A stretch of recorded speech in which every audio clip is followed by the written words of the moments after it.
A few years ago, Polly and I got a call from some friends live in the Dayton, Ohio area. We live about 40 miles north of there, and they asked if we were free to go to dinner with them on a few nights later, and we said sure. And they said, before we go to dinner, we're going to tour the Wright brothers' homes. And we said great. We enjoy history. Let's learn about these amazing two Americans. And so we go there, and you paid the lady at the door $5 from the Historical Society, and you go on this tour and you learn all these amazing things about the Wright brothers.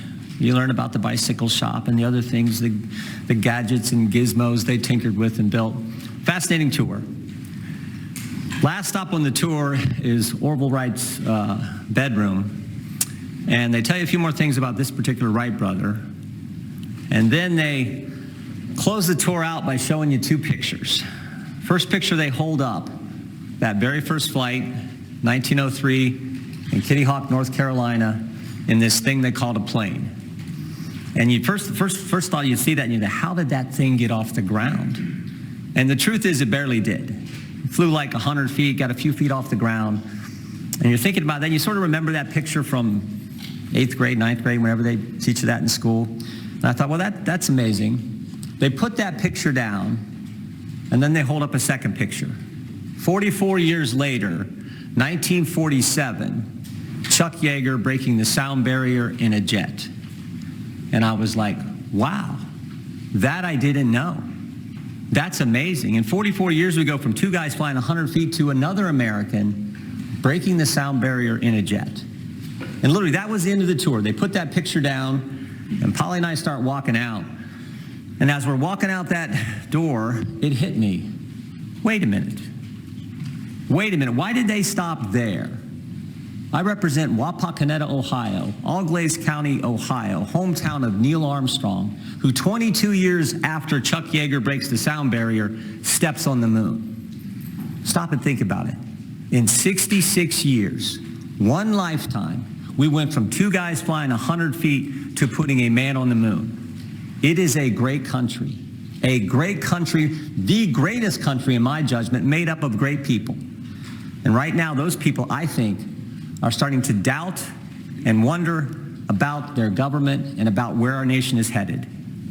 They see an open border. They see crime in the streets. They know what it costs to put gas in their car. They know what it costs to put food on the table. They see a war in Israel, our strongest ally, Israel, and what's happening there, and the help that Israel needs. And they see a government that's been weaponized against we, the people. The very government that's supposed to serve us has been turned on the taxpayers who pay for it. I think the American people are thirsty for change. I think they are hungry for leadership. And frankly, they know that the White House can't provide it. They know the Senate won't lead. And they are looking for House Republicans to step up and lead and make change on these important issues. We got important work to do. Important work to do. We need to help Israel. We need to get the appropriations process moving so that the key elements of our government are funded and funded in the right way, particularly our military. We need to get back to our committee work, and frankly, we need to continue the oversight work that I think is so darn important.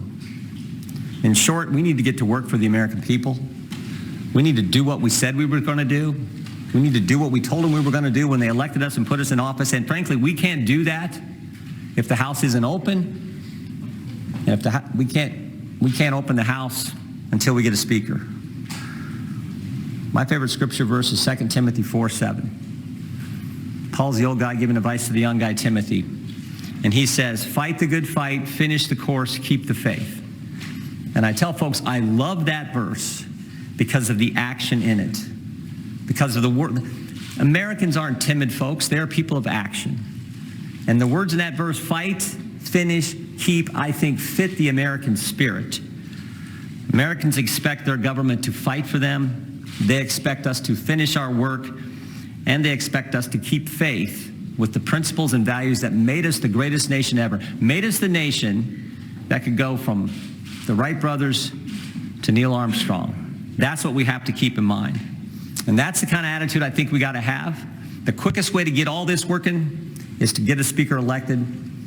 That's what I hope we can do today.